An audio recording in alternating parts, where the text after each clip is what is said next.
All right, welcome everyone. What a better way to spend a rainy afternoon than to celebrate Women's History Month, looking at, women in leadership. Okay, well, I think we are going to get started since we are a couple minutes behind. So again, hello and welcome to everyone who's joining us, again, both live and asynchronously for this installment of the World Affairs Council of Philadelphia's Education Speaker Series program. My name is Casey Trapp, Associate Director of Student Programs at the World Affairs Council of Philadelphia, and thank you for joining me for tonight's program, Women's History Month, a focus on women in leadership. I am joined this evening by our wonderful guest speaker, a very notable local woman in leadership, Pennsylvania State Representative Elizabeth Fiedler. State Representative Elizabeth Fiedler represents the 184th Legislative District in South Philadelphia. First elected in 2018, she is beginning her second term, continuing to advocate for fair and equitable school funding, toxin-free school facilities, affordable healthcare, and environmental justice. She also serves on the Appropriations, Health, Environment, and Children and Youth Committees as Secretary of the Philadelphia Delegation and as Chair of the Subcommittee on Progressive Policies for Working People. Prior to being elected state representative, Fiedler was a reporter at public radio station WHYY-FM for a decade, covering community affairs and politics. I am also joined tonight by our program moderator, the Council's Vice President of Education, Kristen Hutchinson, whose leadership was recently recognized with her nomination for Aldea's Women of Merit Award. In case you're not familiar with our work, the World Affairs Council of Philadelphia is a private, nonprofit, nonpartisan educational organization dedicated to informing and engaging people of all ages on matters of national and international significance. Since our founding in 1949, we have served as one of the top public policy forums in the nation, and we believe in our mandate that democracy demands discourse. Membership is open to all who share and believe in our principles. Borrowing off the award-winning success of the Council's podium programs, the Education Speaker Series is a new offering for both our current and prospective high school members. Since September, we have gathered virtually to discuss some of the most critical issues of our day, putting our region's leading experts, scholars, and policymakers in direct discussion with our high school audience. I want to take a second to thank our education supporters, without whom this innovative new series would not be possible, and to thank the students, teachers, and Global Smarts Mentoring Program mentors who are joining us live today. Before we dive into our discussion today, I'll go over our program agenda and some brief housekeeping for those who are joining us live. So we will have about 30 minutes for our guest speaker presentation and remarks. That will be followed by a few minutes of moderated discussion, and then we will have time for audience questions. We're really looking forward to hearing our audience questions for today. If you have any technical difficulties, I will be available behind the scenes once we get started to assist you. So you can just direct message me in the chat. And then later in the program, when we open it up to take audience questions, you can submit them using the Q&A feature, which is found in the bar on your Zoom application. In order to pose a question to our speakers, please type it into that Q&A feature at any time during the program, and then we will address it later on. And remember that as this is a webinar program, your cameras and microphones will remain muted. Okay, so I'm going to stop sharing my screen. And I will now turn things over to our moderator for the evening, Ms. Kristen Hutchinson, and our wonderful guest speaker, State Representative Fiedler. Thank you.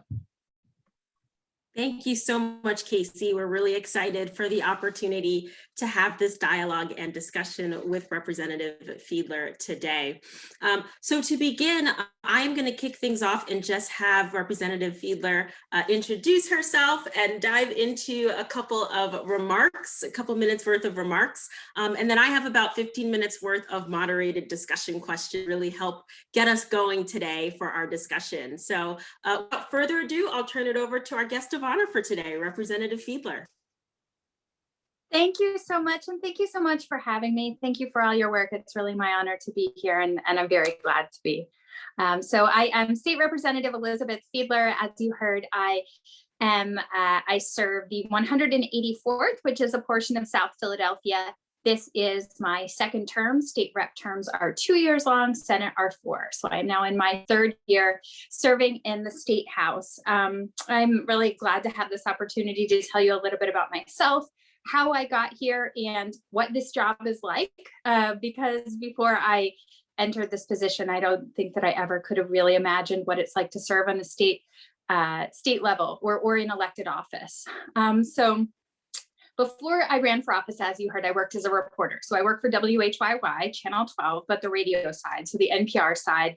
I worked there as a reporter and a producer for 11 years, covering politics, community development. I got, for a short period of time, I worked on a live call-in show, which was both like anxiety inducing, adrenaline inducing, and just very fun. But for most of the time I was a reporter. So I would travel across the city, talk with people about their lives, the way that government served them or didn't serve them, their challenges, successes, frustrations. And it was awesome. It was an amazing chance to speak with real people about the things that were working for them and the things that weren't. Way back then, 11 years ago, I never would have imagined I would run for office ever. I know some people, serve in student government or are clear on, they want to be part of government in some way. I was always kind of fascinated by government, but never really expected to be on this side of it, on the inside, I would say. So that's been a little bit of an adjustment for me, but I really do love it. And I'll tell you a little bit more about that in just a minute, but I wanted to talk a little bit about sort of my priorities and what I brought in. So I have a number of just really amazing colleagues in the State House, including two women from the West, Sarah and Morato and Summer Lee. They're both state representatives out in the Pittsburgh, Allegheny County area. We came in together and we often just talk, reflect on what it was like before we came into office, who we were, what we brought with ourselves, and the parts of ourselves that we now see amplified, reflected, just sort of supporting each other. It's amazing. And one of the things that has always been important to me from the very beginning is education and schools. And you'll see that once we get to the part where we talk a little bit about the work that I focused on in my 3 years in office. I'm the daughter of two public school teachers. I am a graduate of public school. I am involved in my local public schools. I have two little kids. So I really value education and also want to make sure that it's not something that's only, high quality education shouldn't just be reserved for people who live in a certain neighborhood or a certain zip code or whose parents have a certain amount of money. Everybody should be able to get a high quality education. And I believe they should be able to get that right in their own neighborhood, especially when we're talking about younger kids. I know when it gets to high school, a lot of people want to travel for certain, specific pursuits that they have. I think that can make sense, but especially for young kids, right, in elementary and middle school, to make sure every single school in every single neighborhood is high quality so that their parents, their aunts, their uncles, their grandparents can feel totally confident, comfortable sending their kids there, knowing they're going to have not just all the technology that they need, which we know is important, especially now, but also all the staff, right? Guidance counselors, nurses, making sure both of those are bilingual, trilingual, having assistants in the classroom, right? Really recognizing that when you go to school, it's about education, absolutely. But also you bring your whole self with you when you walk into the school, right? And so if you're struggling with something at home, if one of your parents lost their job, if your family has come from a different country and you're having trouble with language, with the language that's spoken in the school, or your parent is, right? You bring all of that stuff with you when you walk in the door. And we want to make sure that schools are fully equipped to be able to serve students and all of their many, many needs so that they can focus on education, right? But recognizing students as a whole person. And that when we do that, it benefits everyone. It benefits the student, it benefits their family when they go back home. It benefits their teacher who brings this passion for learning, right? And wants to impart it to the student. It benefits everyone. So, my amazing chief of staff, Katie, is on this call today. I want to give Katie a shout out because Katie has been so integral to this work that we've been doing on schools, on toxic schools specifically. So as you may know, a lot of schools across Philadelphia and Pennsylvania have just some really terrible toxins. So when we talk about toxins, we're talking about lead, asbestos, even rodents, massive rodent problems, things like that, that for the good of human health, you should not be around them. And especially when you're younger and your lungs are still developing, your body is still developing, it's even worse. So we held a truly amazing rally back before COVID, the December before that. And it was all focused on eliminating toxic schools. And how are we going to do that?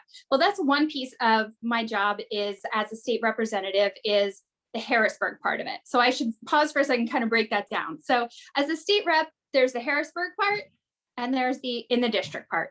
And my district's in South Philly. So the Harrisburg part is primarily focused on legislation. So some of it's legislation that Katie and I write together, and that's been around, like I said, school funding, which we'll get to, around informed consent for medical procedures, the idea that before a medical professional does something to your body when you're under anesthesia, you should know what's going to happen and be able to explicitly provide consent or deny consent for it to happen if it's not related to your health and welfare. A lot of legislation around housing, especially during COVID. We've been really focused on making sure that people can stay in their homes, renters and people with mortgages, because we know that if you don't have a roof over your head, always, but especially during a pandemic, you are not safe. You are not able to, ensure your own safety and health and wellness. So been fighting on that very hard, and also just around some really fundamental bills to making sure that people are treated with the dignity and respect that they deserve, right? We know that COVID's made it really hard for a lot of people. We know a lot of people were struggling long before COVID, right? Whether it was being able to get a job, one job, and they work it full time and pay the bills, and not having to get 2 or 3 jobs, people with housing instability, education, huge amounts of student debt, medical debt, which has really made it virtually impossible for a lot of people to get out under it because they have so much, whether it's medical debt or student debt or both. So really been working on legislation around that. So much of that is kind of in the Harrisburg bucket of the job. So I go to Harrisburg it depends, but about 6 days every month, and work with lawmakers from across the whole state. We all meet in the state capitol. When we get through COVID, I would definitely encourage, anyone who's interested, come to Harrisburg. I will give you a tour of the Capitol. It is an amazing, beautiful building. You can come see the House in session. And I gather with lawmakers from across the state. There's 203 in the state House, 203 people from all the different corners of Pennsylvania. So like I said, I've got my friends in Pittsburgh. We've got people from the Northeast, like the Poconos area, from the Northwest and Erie, all across the state, Reading, Allentown. They come together and we work together to draft legislation. We talk about legislation, and sometimes bills are a good fit, sometimes they're not. So today we actually had session, and we talk about a wide variety of stuff. We were talking about vaccines. We were talking about the window for the statute of limitations for child sexual abuse. We were talking about, there were conversations about unemployment compensation. There's always a conversation about raising the minimum wage, right? So we work on all these bills that cover all the facets of life with people from all across the state. I get to vote yes or no on them. I draft legislation, and and once you draft legislation and introduce it, it goes to a committee. Has to be voted out of the committee to be able to come to the whole House floor. So I get to serve on a couple of committees that I think actually really quite well reflect my interests. So I'll just tell you what they are. So the first one is Appropriations, which just is budget, deal with the state budget. I get to spend 3 weeks in Harrisburg just digging deep into the state budget every budget season, and then we have more meetings, but that's like 3 solid weeks. Talking about the way that we spend taxpayers' money and how we should prioritize it. So Appropriations, environment, where we talk a lot about fossil fuel extraction, solar industry, clean water, clean air. The Health Committee, where we've talked, recently quite a bit about vaccines, but we also talk about all sorts of health procedures, about local pharmacies, making healthcare and prescriptions affordable for people, and Appropriations and Children and Youth, which is a new committee for me this year. We've been working today. We voted out a bill based on or focused on postpartum depression. So helping to screen for postpartum depression. And one thing that was important to me was making the connection between the health of a mother is very connected to the health of a child, right? They're not the same, but they're very connected. And so we need to recognize that from a legislative and a public health perspective. So that was a bill we passed out today. And then once that happens, it comes to the whole House floor, and we have, second consideration, third consideration. We vote on it, and then it goes to the governor, and the governor gets to decide if he's going to sign it or veto it. And That's really kind of the Harrisburg part, is meeting with all these lawmakers from across the state, which I love to do. Then the other part is the South Philly district part. I live in South Philly. Katie lives in South Philly. Our whole staff, we are based in South Philly. We've got an office in South Philly, and a lot of the work there is done. Our focus is really on state services. So like PennDOT, Department of Transportation, the unemployment compensation system is actually a state issue. We help people with all sorts of paperwork around birth certificates, death certificates, changing their name on official documents. So all that sort of stuff and much more. And then we also work as hard as we can to assist with things that aren't totally, straight in the state wheelhouse, but that are incredibly important to people. So that's where like COVID-19 vaccine access comes up. And that's something that I've been working incredibly hard on to make sure that everybody who qualifies right now knows how to sign up for it, right? We know in Philly, a lot of people who don't have computers or don't really use the internet might not know, especially senior citizens. So we've been working really hard to try to make that happen so that they at least know how to sign up for it and can get a list and get on the call and get a call for that. So that's really kind of the summary. I'm gonna ask whoever's gonna be playing the video, if you could just get ready in just a moment. I'm sorry, I have sort of a sore throat, but I'm fine. I think it's just the weather. It's like different. It's like changing maybe. So as I was saying, the Harrisburg piece of it, it's been important for me to find the connections between the two parts, right? The Harrisburg sort of legislative side and the in-district side. And one thing that I've worked very hard on, and that Katie has been essential on in our office as well, is bringing the district part to Harrisburg and making that connection and really listening to the people and the community groups, the same people I talked to before I was in elected office, listening to them about what they want to see. What do they want to be happening? And the thing we heard over and over and over was toxic schools. We are tired of sending generation after generation into these school buildings that are making them sick, giving them asthma, could give them cancer, right? Like really awful, awful health conditions. We are tired of it and we want to see something change. So that's where the state funding piece comes in. We had 2 bills last session. We have 2 more this session. In both cases, I have them with one of the senators from Philadelphia, Senator Vincent Hughes is my Senate partner. So I have them in the House. He has the same thing in the Senate. So we just kind of see who can get it passed, and then it'll go over to the other chamber. And in both cases, they're slightly different bills on where they pull the funding from. But the idea is, as a Commonwealth, as a state, we should invest serious money in our buildings, in our public infrastructure, make them safe and healthy. And that's it. It's common sense, right? It's our public buildings, and people shouldn't get sick when they're in them all day long. So this is a video of this amazing rally we pulled together with teachers, nurses, guidance counselors, Power Interfaith Movement, Make the Road. I'm forgetting, there's so many amazing groups from all across the state. People got on buses early in the morning and they came to Harrisburg, and it was amazing. And we were in the rotunda, and so the governor can hear it from his balcony, the lieutenant governor, like everyone can hear it, like we are that loud.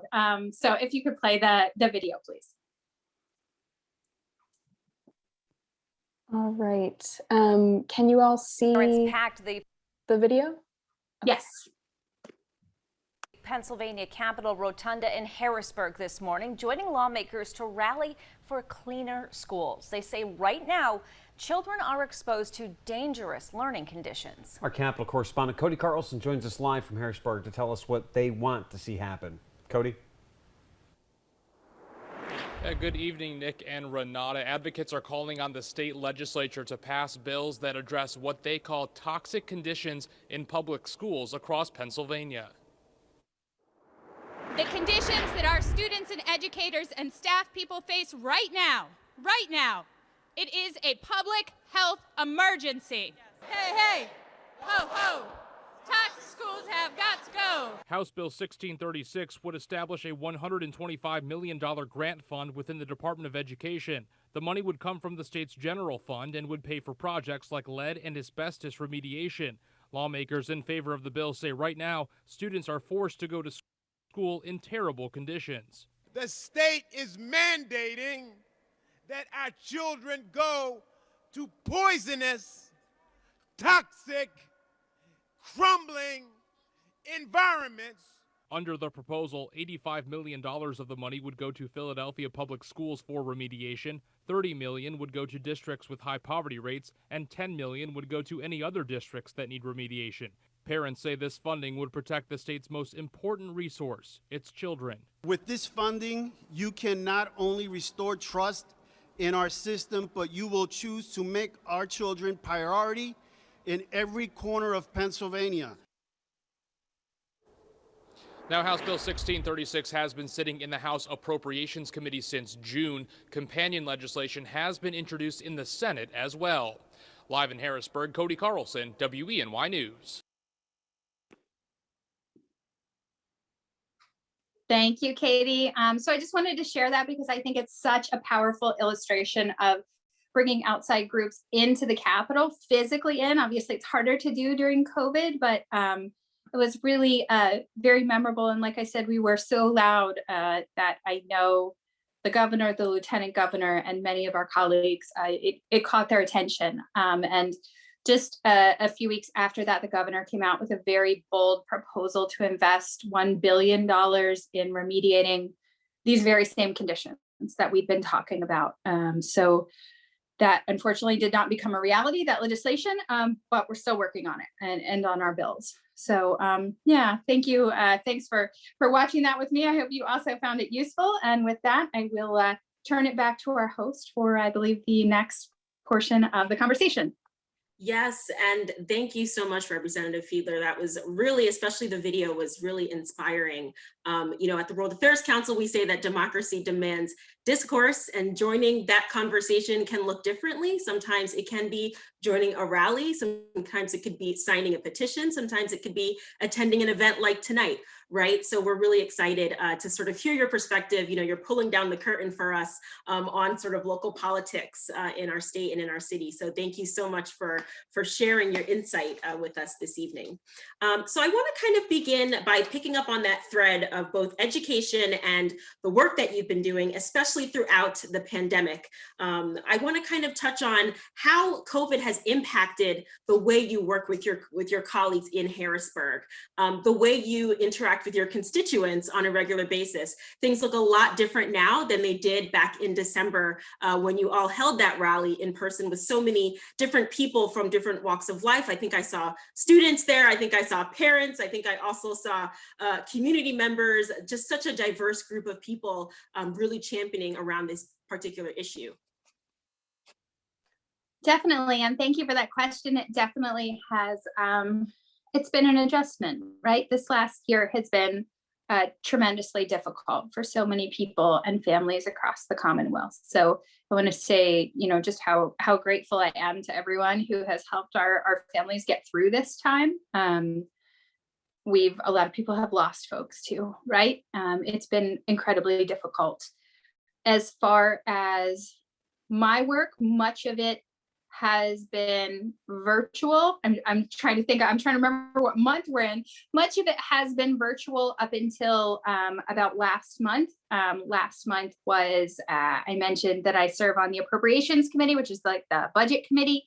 So we had our hearings last month in February, and that was sort of a transitional period in which I was there. I was in Harrisburg for all of it.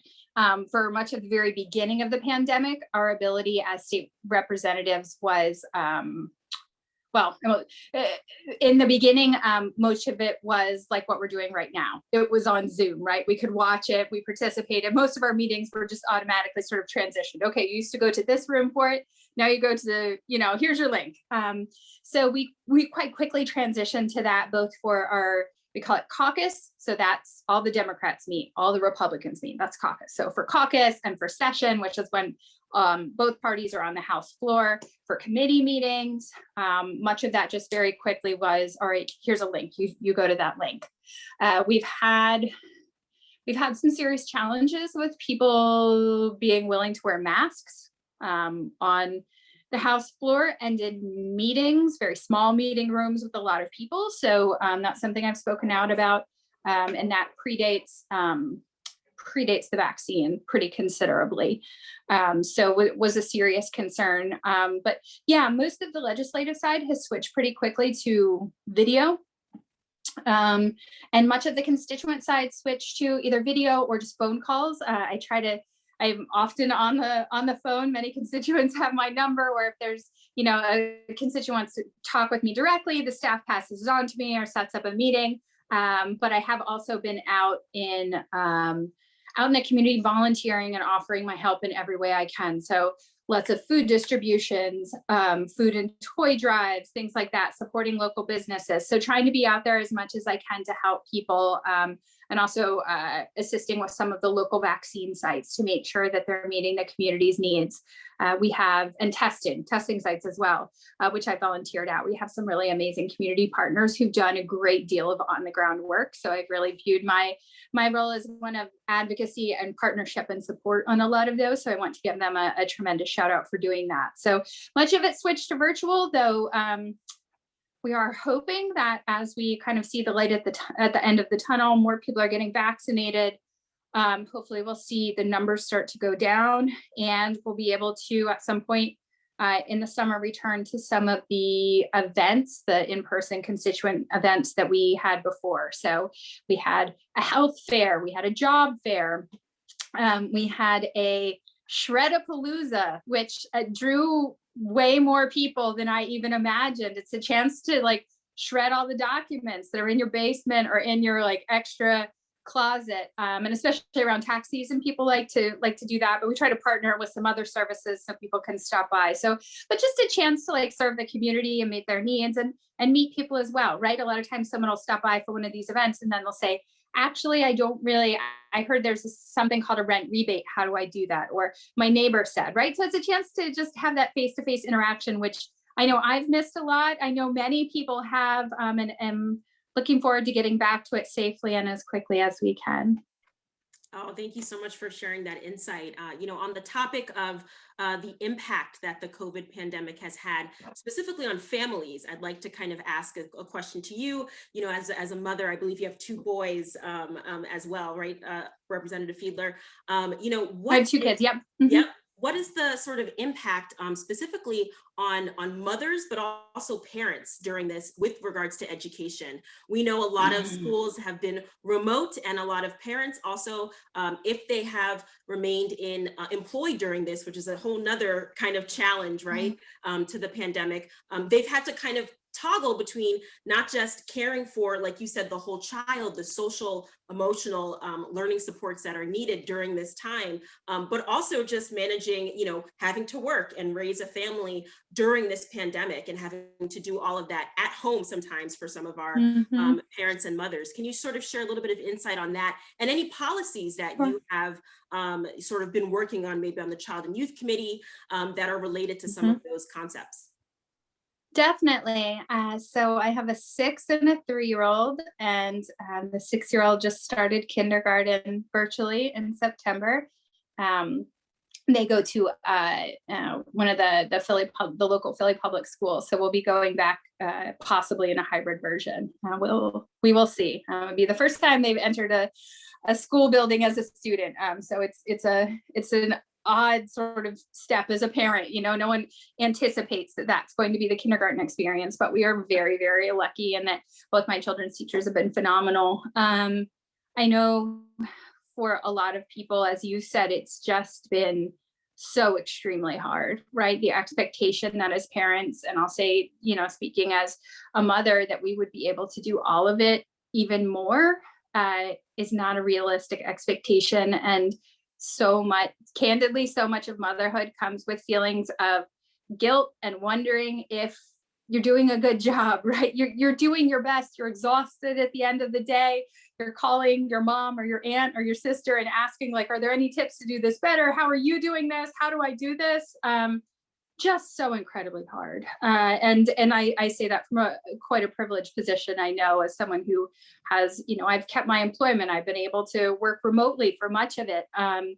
It's hard. It's really, really hard. One thing that has come so clearly out of this pandemic has been the importance of childcare centers. So absolutely public schools. We also know that children under kindergarten age, so many families count on the childcare center as a place to support their kids, right? Education needs, for babies to support them in their development, and toddlers as well, right? All of these like very vital physical development needs of young children, and their whole well-being, social, emotional, and that has been, it's just been a tremendous blow to the childcare industry, both the people who own some of these smaller childcare centers, and then also the people who work at them, especially earlier in the pandemic before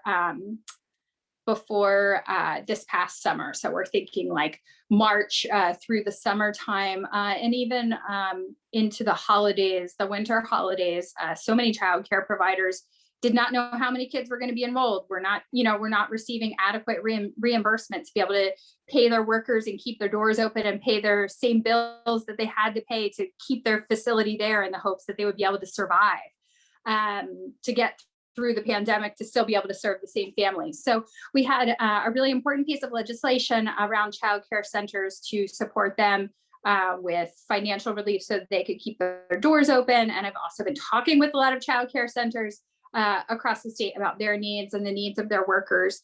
The governor ended up adopting quite a few of the proposals that we had been discussing, along with my colleague Representative Mary Jo Daley and some of the other childcare and family and youth advocates in the state house. So I was glad to see that. That really has been sort of one of the additional pieces, I would say, that has come out of the pandemic that has been so clear to me, as so many of these people who own one, maybe they own two childcare centers in the neighborhood, their margins are really slim. And so they're able to make it work when when it's ongoing and predictable, how many students will be enrolled, their reimbursement.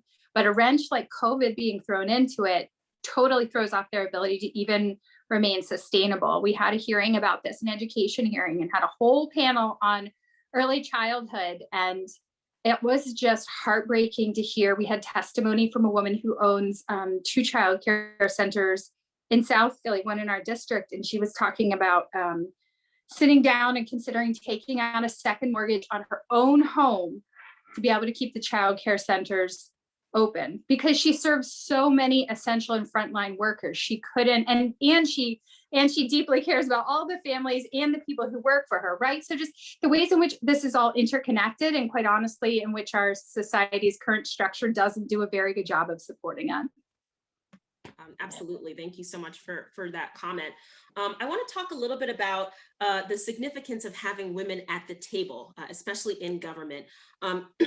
We know that at the state level, we've seen some, women leaders take on these recent appointments. And we know that in Congress, there's been a lot of strides in the last couple of years to have more women in the Senate and also in the House of Representatives. So just give us a little bit of comment on your insight and your sort of experience with the significance of these appointments and why we need to kind of have women at the table in government.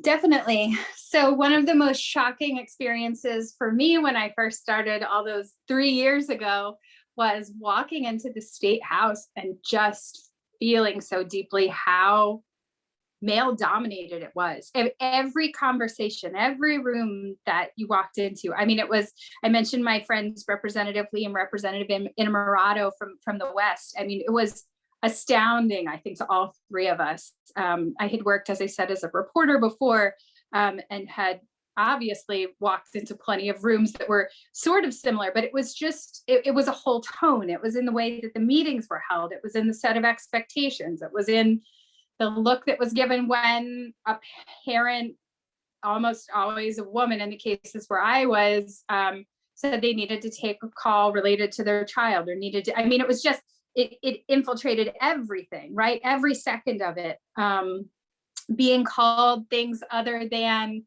Representative Fiedler or even Elizabeth. I mean, I'm pretty casual. Like I am comfortable with my constituents calling me Elizabeth or, anyone pretty much. That's my comfort level, but they're being called like dear or honey, or while surrounded by other representatives, most of whom were male. I mean, it was shocking to me in a way that I didn't yeah, I don't know. I guess it was just shocking to me is really the way to put it. And clearly one of the things that needs to happen to fix that, right? One of them is to have more women be in the room and at the table. We need to not always walk into rooms where we're the only woman there, or we're one of the few women there. That needs to be the case. So I say that's one of the things, because obviously there's also behavior that needs to change, and that is not all on us. So we have had, we just elected. So within the Democratic caucus, we elect a leader. And within the Republican caucus, they elect a leader. So in the House, and same in the Senate, but different set of leaders. So within the House, we this term elected Representative Joanna McClinton, and she is the first woman to hold that position. I think for a second, yes. And she has really, for anyone who has never watched debate on the House floor, and there's probably many people, like, Leader McClinton's ability to jump in and just speak unapologetically and forcefully and with just such deep certainty and conviction it's remarkable. There's been a number of times just in the past few months where it's so notable that I'm on these text threads and people are like, oh wow, oh my gosh, I can't believe she's doing that. Because sometimes the things that people try to do as lawmakers, and I'll speak here just kind of like Democrat and Republican. So sometimes things that one side will try to do, the other side will strongly oppose, right? And so they can either just let it happen if they believe that's their advantage or that's their personality or whatever the case may be in politics, or they can speak up. And it's just been remarkable. I've spoken from the podium on the House floor a number of times, quite a few times, and it's still, I mean, you're looking out and facing 203 people.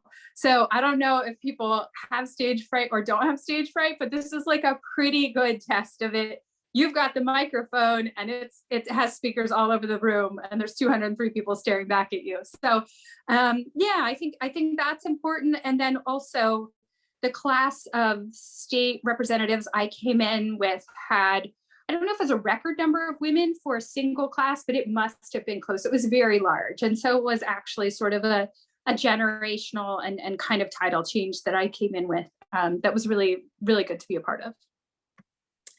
And, you know, continuing on the same topic of representation, I want to make sure that we talk a little bit about also diversity and equity and inclusion.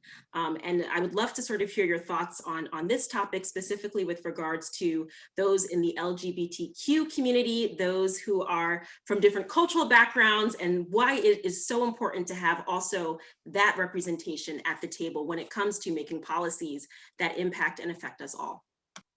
Absolutely.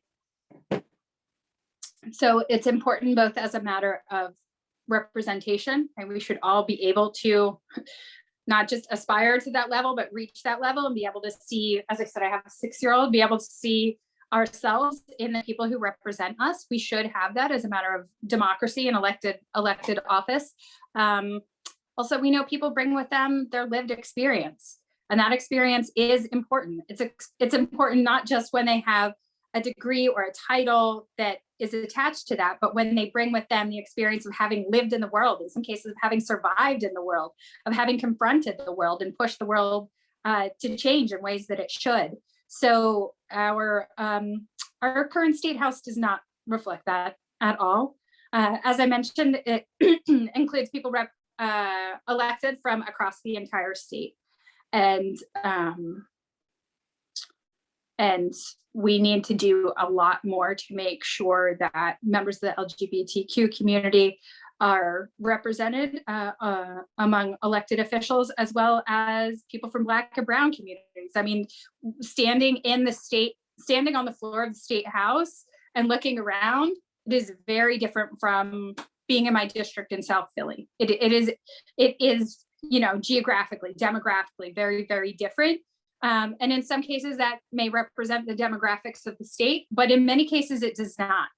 We have, 203 people in the state house, and we should have much better representation when it comes to all the communities of people that we're talking about. And it will inform the kind of legislation that's drafted and considered. right? People bringing their lived experiences and their priorities to Harrisburg would only make the legislation that we draft and consider better, stronger. I'm part of the Equality Caucus, which is chaired by Representative Brian Sims. And some of the legislation that we have talked about in that caucus recently is really, the caucus has grown a lot. It is legislation that Representative Sims has said many times, like, was not being talked about, was not being considered even, 4 or 6 years ago. So we are moving in a direction, but we are not moving there quickly enough. And a lot more needs to be done. I do have one stat here that I was going to mention in the previous conversation so in the PA General Assembly, there are 68 women. The Senate has 50 members and 13 of them are women. It's a quarter of the General Assembly in total is women. So this session marks the largest number of women elected to PA's legislative branch, but clearly is still far from the half of the population that we actually make up. And that's just speaking on that specific one. So. Sure. I want to take a second now to open the floor to questions from our audience. Remember that you can use the Q&A feature to submit questions to us. You can also use the chat feature to send in your questions as well. I'll give you a second to get those questions teed up. In the meantime, I'd love to ask kind of one question to wrap the moderated discussion part of our dialogue today. And that is, we have a lot of students that participate in our programs. They are middle school students, high school students, also college students. We do a lot of simulations where we role play writing policies and we role play stepping into the shoes of policymakers and legislators. And it's a lot of fun to get to simulate those roles. I'd love to hear Representative Fiedler, your advice to our students in terms of their interest in politics, getting into the door of kind of the political landscape, which can seem really daunting and difficult particularly for students. Definitely.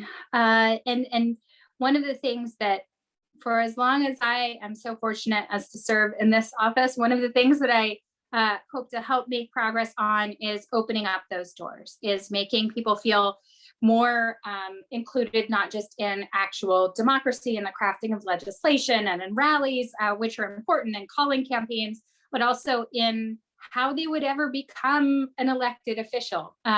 I never thought that I would be that person. I was lucky to be a reporter. And before that, I worked as a waitress for years. But I didn't have, that sort of natural channel or a connection. I didn't have that. I had really hard work and a lot of really good people around me. So I would say, don't be dissuaded. Don't let people will say no, right? People will tell you that you are too something to get to that point. And they'll fill it in with all sorts of stuff, right? You're to this, you're to that, you're to that.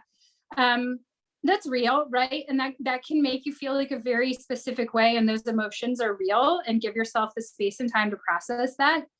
Do it, and then surround yourself with the people who believe in you and who you want to work with and who you want to spend time with, whether it's drafting legislation or one day running for office or being, a chief of staff, or if they, whatever the thing is that you want to do, just remember deep down inside of you that there's going to be plenty of people out there who will say that it's impossible, but nothing is impossible. It's not impossible, right? It's not. And sometimes you're going to get knocked down and you're going to lose, whether it's losing an actual, a race, or it's losing something else, or it's not succeeding in something that you tried incredibly hard in. But that's a sign that you're trying to do something, right? You're trying to change something. You're trying to become something. You're pushing forward. You're trying to accomplish something.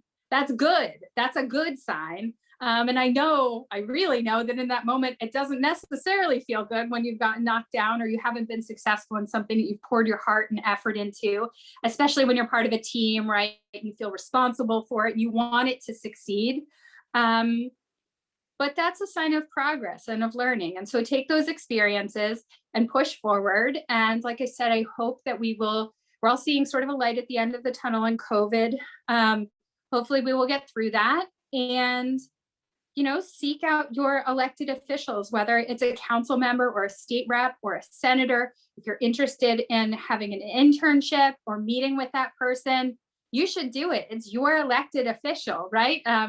Even if you are not old enough to vote, it's your parents, it's your community's elected official, and you have every right to ask for some of their time, whether it's serving in their office to be able to learn, or simply to ask them questions, or to take to them, say, hey, here's an issue that's really important. I've been working on this piece of legislation. Would you consider introducing it? Or would you have the person who writes your legislation look at it? I really want to get better. Do that, and definitely reach out to me, reach out to Katie. We would be glad to help as well. I think that's we face a lot of challenges in our city and our state, and that's you all getting into these positions of power and leading the way is really what's going to get us out of it and move us forward. Absolutely. I think that's really practical advice for our students and attendees. I have a question that just came in. It says, first and foremost, thank you so much for sharing all of your views today. My questions are, what/who inspired you to run for office? And secondly, have you thought about running for a higher office? Oh my. Thank you for that question. Who inspired me? Taking a second. I want to make sure that I answer. I feel like we've been through like 1,000 lifetimes in the last few years. It feels like it's been a long time.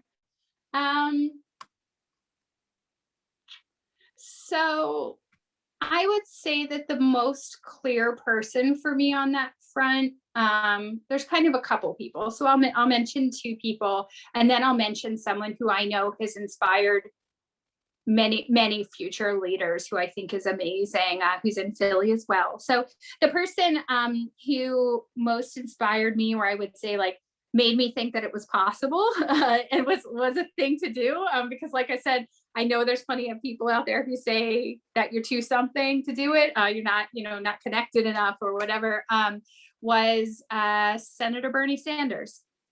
He is a person who believes very, very deeply in the humanity of all people, and whether it's healthcare or housing, or one of the many issues that he's fought on, I think that his long track record of leadership and of just very honestly fighting for what he believes. And I know there's plenty of people out there who disagree with what he believes in his political beliefs, but who also do not question that he's going to fight for it, right? They know what he stands for, and they have no doubt that he is not going to waver on it, whether it's at a podium, whether it's on the Senate floor or behind closed doors, right? He's saying the same thing. He's fighting for the same things. And that was just really remarkable to me. That was really the thing that made me think it was possible.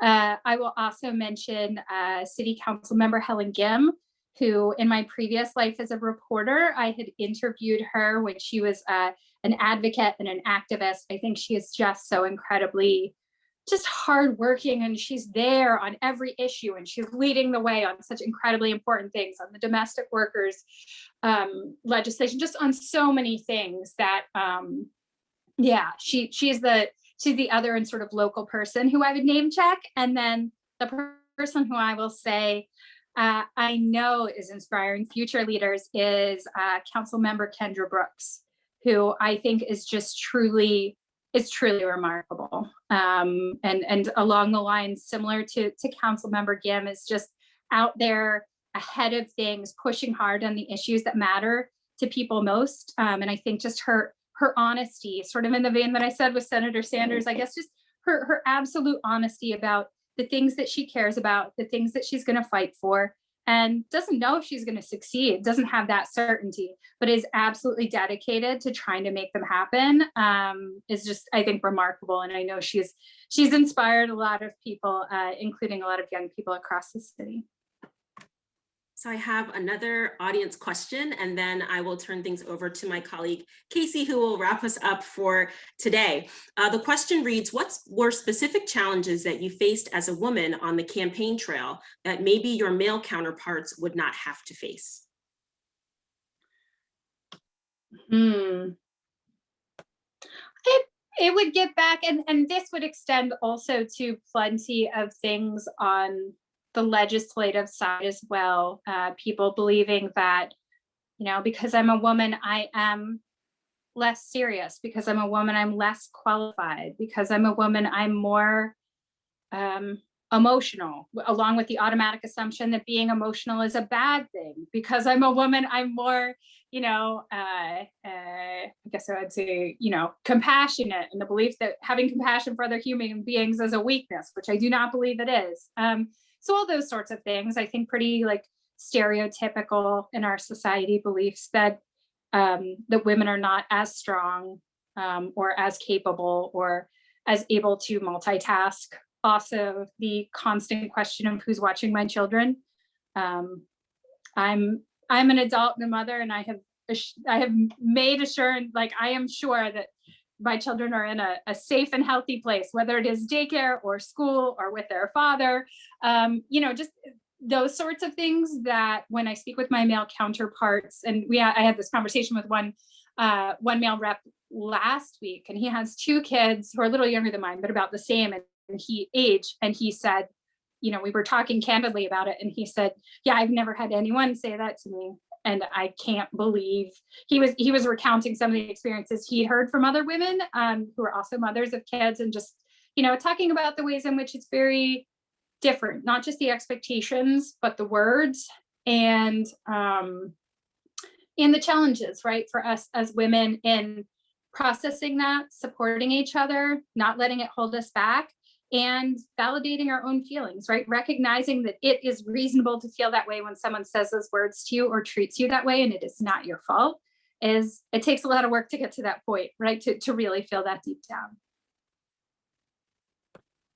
Thank you so much. Gosh, this hour has flown by. I wish we had much more time to continue this dialogue and discussion, but I think what we'll do is make sure our students and our constituents can stay connected with you and the work that you're doing. And we are just so delighted to have had the opportunity to talk to you this evening. So thank you for your time. And thank you, Katie, as well. All right, I'll turn things over to Casey. I know you have just a couple of kind of closing slides for us, and then we will kind of wrap our program for this evening. Yes, thank you, Kristen. Can everybody see my screen? Mm-hmm. All right, so I would just like to echo what Kristen said, say thank you so much to Representative Fiedler for your wonderful insights today. I learned so much, and I think it was a great way to celebrate Women's History Month with the World Affairs Council. I think it was the perfect program for that, so thank you so much. For all of our high school students in attendance for today's program, I just want to make you aware of some of our other upcoming programs. We're steadily nearing the end of our 2020-2021 school year, so we have a few programs left to offer you as part of your high school membership, and we also have a summer program to talk about, which is open to any student that would like to participate. So I first want to make everyone aware of the iThrive Sim programming. This is still available for the remainder of this school year. Faculty advisors can schedule this program according to their school's availability. This is a really innovative game-based simulation program. We have two different scenarios that we're offering for schools. And if you have any questions, please contact Kristen. She will be the point person for you in learning more details about this really cool opportunity.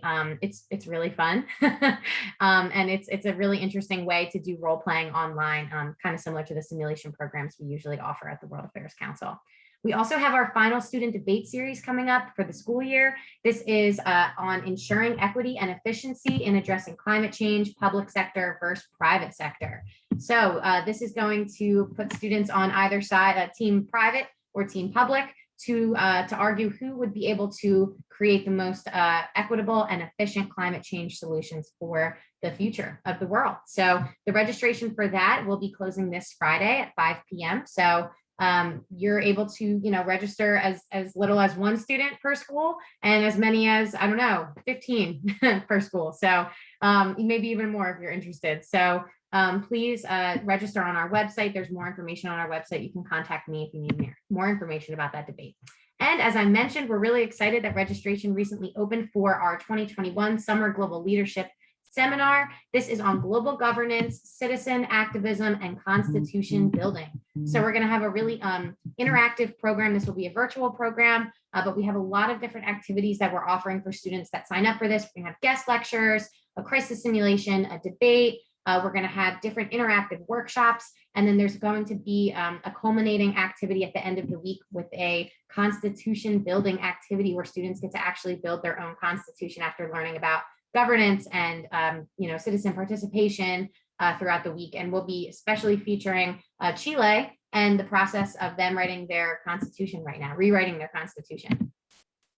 We also have our speaker programs, our General World Affairs Council speaker programs that are webinars. They're open to all of our students and teachers. So we have one tomorrow on Chile and what Chile can teach us about democracies and constitutions.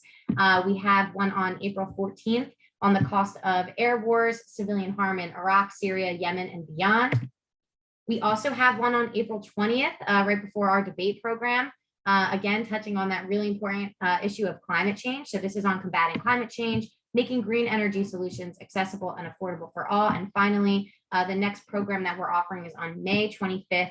And this is, going to be, there's the wrong title here. It's on the future of Iran's relationship with the West. And I just want to make a note that we have a really unique opportunity with the webinars this year for students that attend to ask a live question to our guest speakers. So it would be the same kind of webinar format, except for the student will have the opportunity in front of everyone attending the program to turn on their camera and ask a question to one of the expert speakers at these programs live.